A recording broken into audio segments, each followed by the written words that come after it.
তুমি আমাকেই বিয়ে করো, কেন সাকিবকে বিয়ে করবা? ওর কোনো কোয়ালিটি আছে নাকি? ও মানে এডুকেটেড না, শুধু হিরো হইলেই কেন বিয়ে করতে হবে তোমাদের? আমি আনম্যারিড। এরকম অনেক মানে মেসেজ আসতেছে, যেটার জন্য মানে এখন কি বলবো বুঝতেছি না। মিষ্টি জান্নাত, একটু সাবধানতে কথাবার্তা বলেন। শাকিব খান এডুকেটেড না, শাকিব খান অশিক্ষিত। তাই শাকিব খানকে বিয়ে করার জন্যই তো আপনি পাগল হয়ে মরিয়া হয়ে গিয়েছেন। বিভিন্ন সংবাদ মাধ্যমে বলতেছেন আপনি তার তৃতীয় বউ হতে যাচ্ছেন।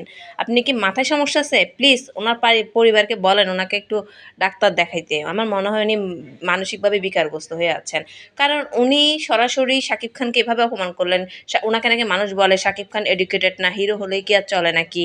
তো উনি তো এটা কিন্তু ঘুরায় পেঁচায় কিন্তু অপমান করছেন। শাকিব খান এডুকেটেড না উনি জানে কিভাবে? আর উনি বুবলি আর অপুকে বলে, আমি অপু আর বুবলির মতো বাচ্চা সামনে নিয়ে তো আসবো না। তো উনি অপু আর বুবলিকেও অপমান করছেন। কেন এত সাহস উনি কোথা থেকে পাচ্ছেন? আমার মাথায় আসতেছে না। শাকিব খানের ভক্তরা কোথায়? সাকিবিয়ানরা কোথায়? এই মেয়ে যে এই ধরনের কথাগুলা রটিয়ে বেড়াচ্ছেন নিজেকে ভাইরাল হওয়ার জন্য।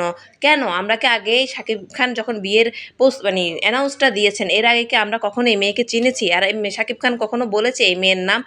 এই মেয়ে গোলকধাঁধার মধ্যে রেখে সবাইকে দিয়ে সে ভাইরাল হচ্ছে। এখন সে একটা স্ট্যাটাস দিছে, তাকে দিয়ে নাকি মানুষ ভাইরাল হচ্ছে। এটা তো মানা যায় না। তাকে আমরা চিনতাম? কেউ তো মিষ্টি জান্নাত নামে মিষ্টি বলতে আমরা কেউ চিনতামই না। কেমনে সে সাকিবের নাম নিয়ে এখন মানুষ আলোচনা সমালোচনা করতেছে? সে নিজ থেকে বলতেছে ডাক্তার তো আমিই আছি। আরে ডাক্তারকে বাংলাদেশে কি অভাব আছে নাকি? আর সে কখনো নায়িকা বিয়ে করবে না। ডাক্তার বিয়ে করবে বলছে কিন্তু কখনো নায়িকা করবে না। সে যদিও করে আর কি, সেটা আসলে তার ব্যক্তিগত মতামত। আমার মনে হয় না শাকিব খান তৃতীয় বিয়ে করবে। এখন সে আবার বারবার বলে বুবলির চাইতে আমি বেশি শিক্ষিত। আরে বুবলি হচ্ছে এক ক্যাটাগরিতে পড়ালেখা করেছেন। সে ল ডিপার্টমেন্ট থেকে সে পাশ করেছেন ঢাকা ইউনিভার্সিটি থেকে। তুমি ডেন্টিস্ট হিসেবে পাশ করছো, দুইজনের কোয়ালিফিকেশনই একই। তুমি এক একবার এক একজনকে অপমান করছো। কাউকে কখনো করো অপুকে, কখনো করো বুবলিকে, দুজনের। আবার বলো বিয়ে করে নাই, কাবিন দেখতে চাচ্ছ। তুমি কাবিন দেখার কে? আমি বুঝি না অপু বিশ্বাস বুবলি কেন চুপ আছে না। আমার মনে হয় যে এর এর নামে ব্যবস্থা করা উচিত।